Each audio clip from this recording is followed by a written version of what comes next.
Werknemers van Big Leaks het Ameland zelfs moesten eerst maar de boot naar Holwert en dan maar de auto naar Den Helder om dan maar de helikopter naar het boorplatform te komen. Maar de vigilant hoeft dat net meer. En dat wie je hut nodig. We zijn bezig met de gaswinning van de kleine velden op de Noordzee. Die gasvelden raken steeds verder leeg en op allerlei manieren moeten we kosten besparen om de gasproductie vol te kunnen houden hier. De vigilant is zo boud dat net alleen de werknemers, maar ook een soort ark vervierd worden kan naar de twee platforms bij het Ameland. Dat kan al hier net maar een helikopter. Door de gebruik te maken van dit schip zijn we veel flexibeler.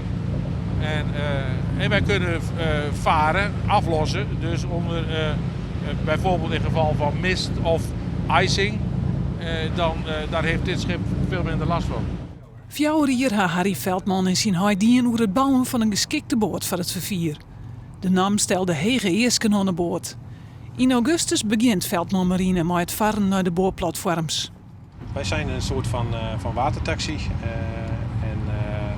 We verzorgen daarnaast ook nog het bezorgen van pakketten en onderdelen en gereedschappen die met spoed nodig zijn.